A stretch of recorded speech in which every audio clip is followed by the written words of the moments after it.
नमो अरिहन्ताणं नमो सिद्धाणं नमो आयरीयाणं नमो उवज्झायाणं नमो लोय सव्वसाहूणं मङ्गलं भगवान् वीरो मङ्गलं गौतमो गणी मङ्गलं कुन्दकुन्दाद्यो जैनधर्मोऽस्तु मङ्गलम् सर्वमङ्गलमाङ्गल्यं सर्वकल्याणकारकं प्रधानं सर्वधर्माणां जैनं जयतु शासनम्।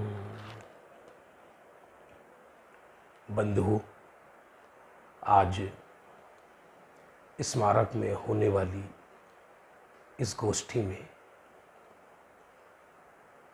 मेरा विषय जीवन जीने की कला मुझे दिया गया है, वो भी जिनागम के अनुसार। यूँ तो धरती पर जीव अवतार लेता है, हर व्यक्ति जीवन जीने की कला विरासत में लेकर आता है, कोई किसी से उधार नहीं लेता। हर व्यक्ति स्वयं श्वास लेता है, जीता है, मरता है। धरती पर लाखों प्राणी प्रतिदिन जन्म लेते हैं और मरते हैं। कोई घुट घुट कर जीता है, कोई हंस हंस कर जीता है। हंसकर जीना भी सन्निपात का रोग है, घुटकर जीना तो रोग है ही। कोई आशावादी बनकर जीते हैं, कोई निराशावादी बनकर जीते हैं। आशावाद भी एक रोग है और निराशा भी एक रोग है। आज हम जिनागम के कुछ बंधुओं के द्वारा जीवन जीने की कला पर थोड़ी चर्चा करेंगे। बंधुओं, संसार एक पिक्चर के पर्दे के समान है। जैसे पिक्चर के पर्दे पर घटनाएं उत्पन्न होती है और नष्ट होती है, उस सिनेमा हॉल में देखने वाले दो लोग होते हैं, एक तो जो पिक्चर को दिखाता है और एक जो पिक्चर को देखते हैं। जो पिक्चर को देखते हैं वो सब रोकर जाते हैं, पैसा खर्च करके जाते हैं, रुमाल भिगो कर जाते हैं, कुछ डर कर जाते हैं, कुछ हंस कर जाते हैं, कुछ लुट कर जाते हैं, कुछ लुटा कर जाते हैं। लेकिन जो पर्दे पर फोकस फेंक रहा है वो न डरता है, न रोता है, न हंसता है, न कुछ लुटाता है, क्योंकि उसे मालूम है कि जितने दृश्य आ रहे हैं ये सब अभूतार्थ है, असत्यार्थ है, पर्दा तो स्वच्छ है। उसी तरह इस संसार रूपी सिनेमा घर में सुख दुख, हानि लाभ, जीवन मरण, यश अपयश की घटनाएं चलचित्र पर बने हुए पर्दे के समान आती हैं और चली जाती हैं। वही वह जीवन जीने की कला है जो इनसे असंपृक्त रहता है, जो इनसे प्रभावी नहीं होता, जो इन घटनाओं से अफेयर नहीं करता, कमल की भांति खिला रहता है। घटनाएं चली जाती हैं, वह मुस्कुराता रह जाता है। बंधुओं, धर्म क्षेत्र में अपने से आगे वाले को देखो और कर्म क्षेत्र में अपने से पीछे वाले को देखो, तो ही हम आगम के अनुसार जी सकते हैं। क्योंकि कर्म क्षेत्र में हम अपने से आगे वाले को देखेंगे तो इस ईर्ष्या और प्रतिस्पर्धा का कोई अंत नहीं है। क्योंकि जब तक प्रतिस्पर्धा रहेगी तब तक ईर्ष्या रहेगी, और ईर्ष्या में कभी जय होगी, कभी पराजय होगी। जय होगी तो अभिमान होगा, पराजय होगी तो संताप होगा, और दोनों ही आत्मा की हत्या है।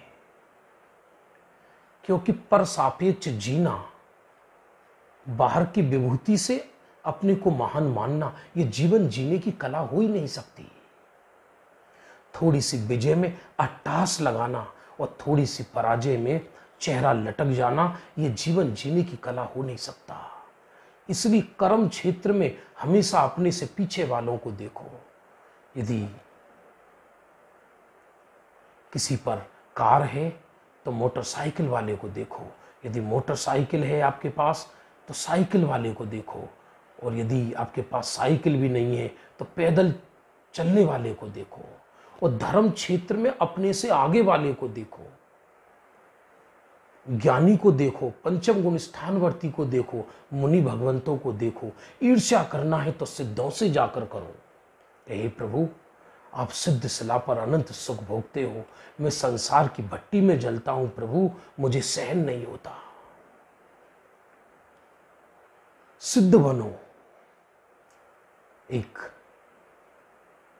वर्तमान कवि ने कहा, जाओ चांद से जाकर कह दो हम चांद की ही ओर बढ़ते आ रहे हैं। अब इस जनागम को पढ़कर इस कविता के सुर बदल दो। जाओ सिद्धों से जाकर कह दो हम भी सिद्ध शिला की ओर बढ़ते आ रहे हैं।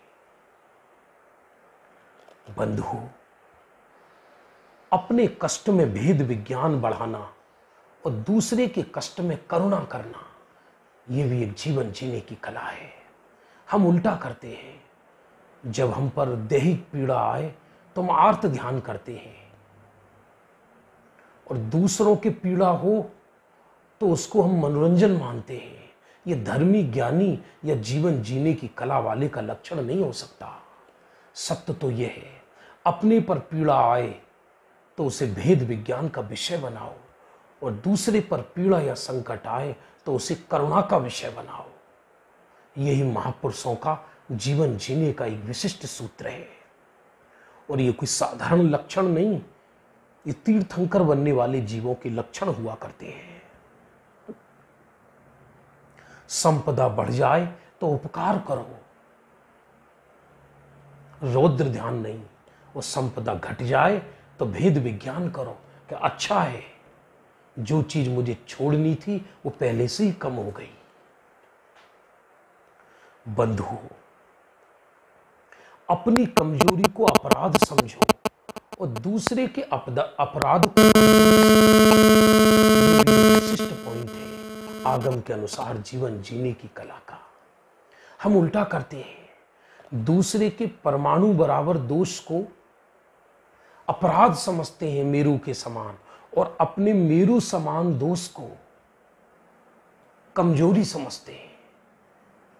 ऐसा अभी तक मुझे तो दिखाई नहीं दिया जब से हमने होश संभाला है कि कोई ये कह रहा हो कि ये मेरा दोष मेरू के समान है। जिसे देखो वही अपनी कमजोरियों को गुणों सिद्ध कर रहा है। इससे तो मोक्ष मार्ग भ्रष्ट हो जाएगा। दूसरे से जरासे से दोष को हम पहाड़ जैसा सिद्ध करते हैं। बंधुओं, नहीं, यदि जीवन जीने की कला सीखना है तो अपनी छोटी सी कमजोरी को अपराध समझो और दूसरे के बड़े से बड़े अपराध को कमजोरी समझो। इसी से ही हम आगे बढ़ सकते हैं, अन्यथा आगे नहीं बढ़ सकते। यदि हमने अपनी कमजोरी को अपराध नहीं समझा तो वो कमजोरी कभी जाएगी नहीं, और दूसरे की कमजोरी को अपराध समझा तो हम दूसरे को देख देख कर ही परिणाम बिगाड़ते रहेंगे।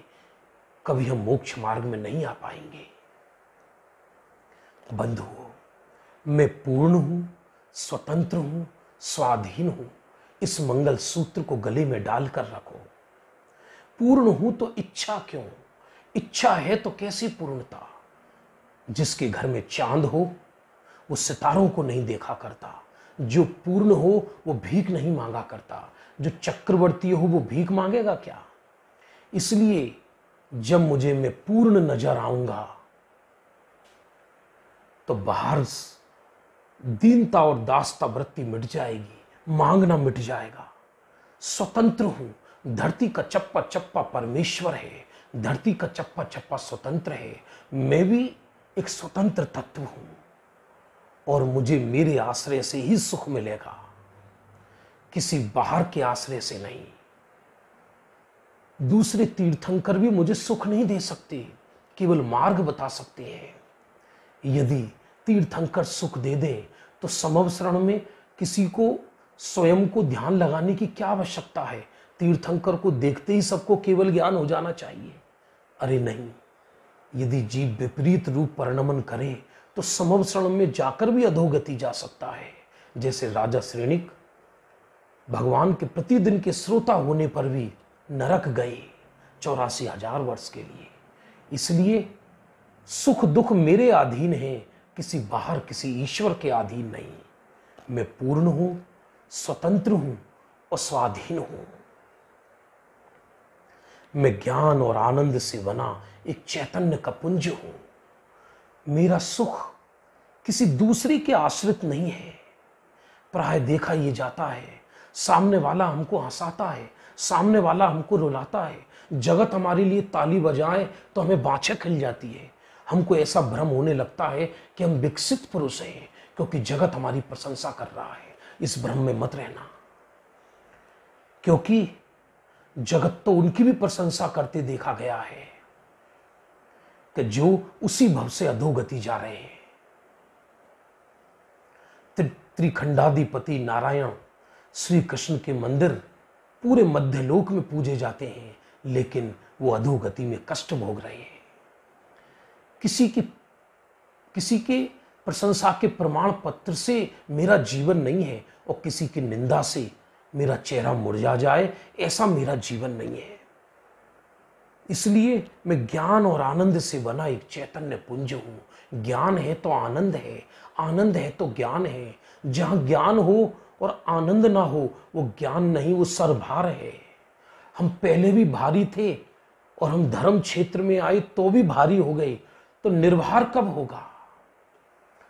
इसलिए ज्ञान का भी भार सर पर रख लिया तो खिलेगा नहीं। सत्य तो यह है, मैं ज्ञान और आनंद से बना एक चैतन्य पुंज हूं और मैं प्रति समय ज्ञान और आनंद का ही भोग करता हूं। सुख दुख अंदर है, बाहर नहीं।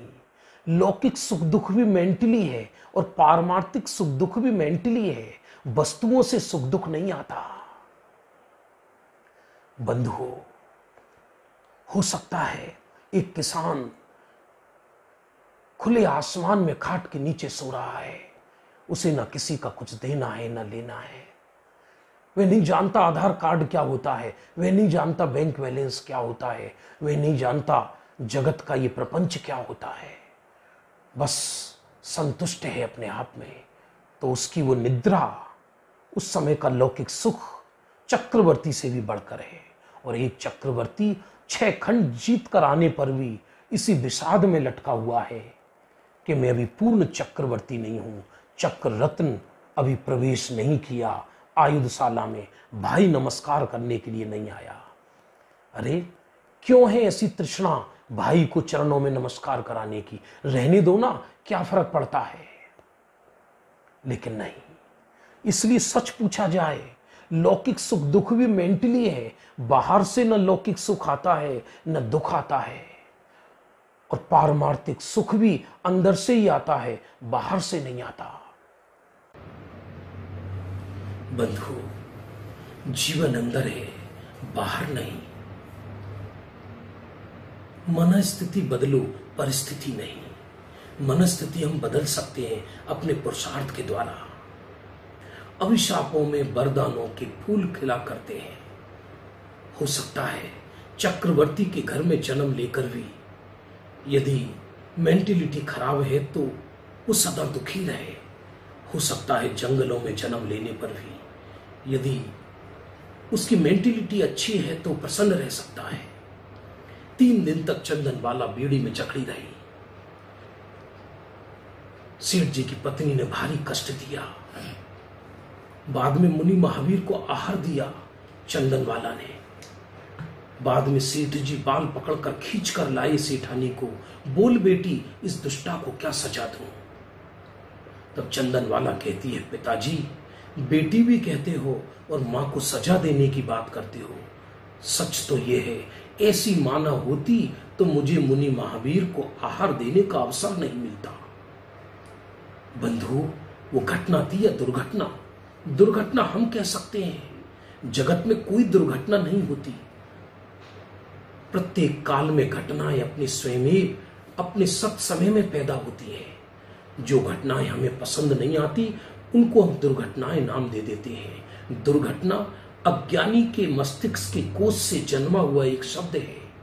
परमार्थ तो यह है, विश्व में सभी घटनाएं खूबसूरत हैं, उस सभी घटनाएं ज्ञान का गेय है।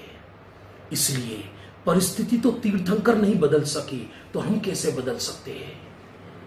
मन स्थिति बदलना सीखो, तो वो शमशान में भी मंदिर नजर आएगा और महल नजर आएगा। और यदि मन हमारा बेकार रहा तो महल भी शमशान नजर आएगा। निरपेक्ष बनो, ये जीवन जीने की कला का उत्कृष्ट सूत्र है। हम में आदत है, हम जन्म से लेकर मरते तक दूसरे से प्रतिस्पर्धा करते हैं। हमें उस जैसा बनना है, हमें उस जैसा बनना है। क्या बातें करते हो? हमें किसी जैसा नहीं बनना, हमें हमारे जैसा रहने दो, हमें हमारे जैसा बनना है।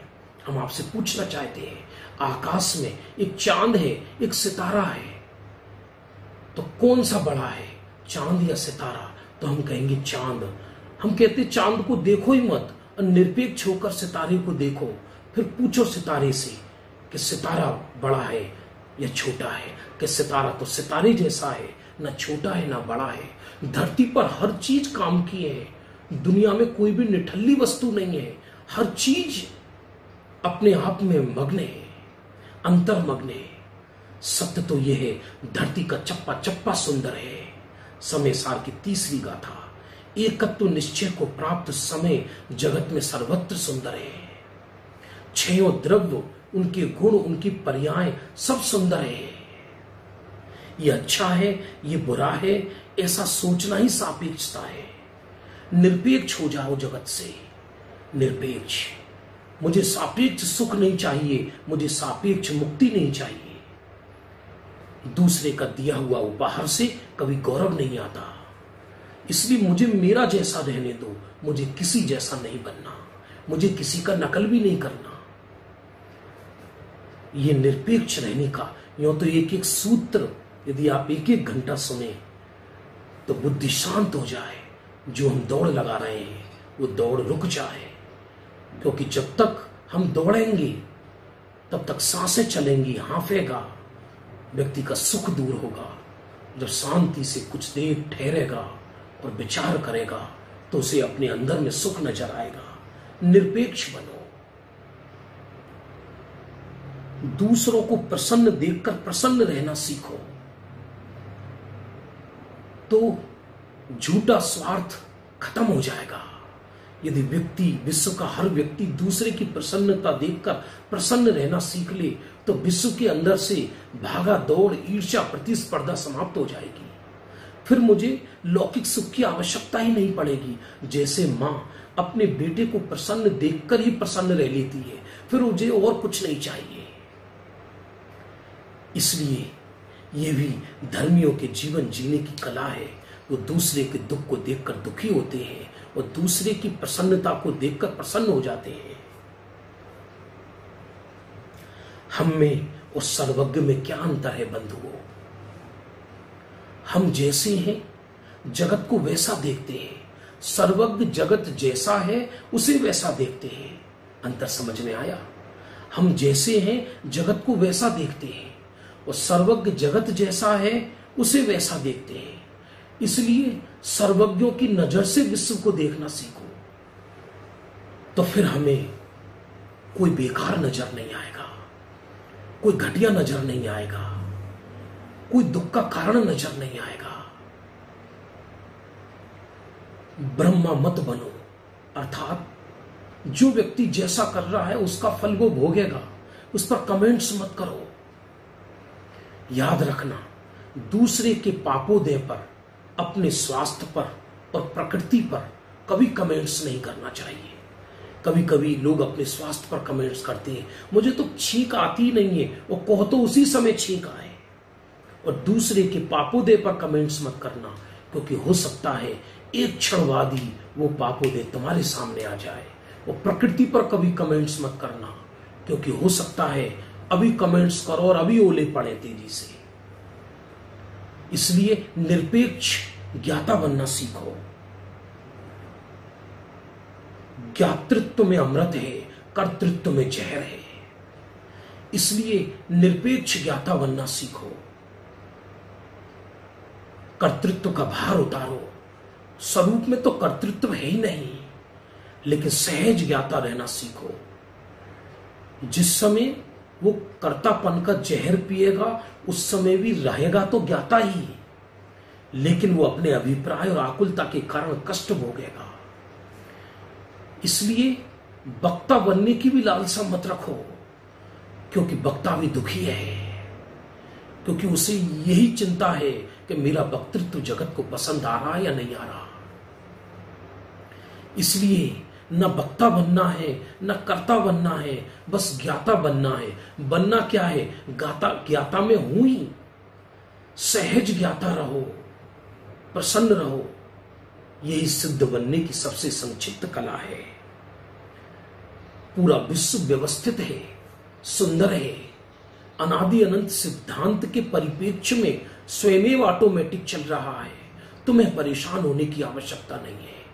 हमें ऐसा लगता है कि जगत में सब कुछ नाश हो गया, सब व्यक्ति परेशान है, सब कुछ ऐसा नहीं है, कुछ ऐसा नहीं है। सत्य तो यह है, शमशान की राख भी अपने अंदर अंतर्मग्न रहती हुई अनगनाद कर रही है। धरती का चप्पा चप्पा एक सिद्धांत के अनुरूप परिणमन कर रहा है।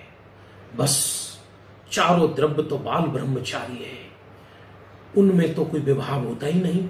पुद्गल भी कभी परेशान नहीं होता, उसमें ज्ञान है ही नहीं। बचा एक जीव, तो जीव भी अंदर ज्ञान आदि अनंत सुखों का निधान है।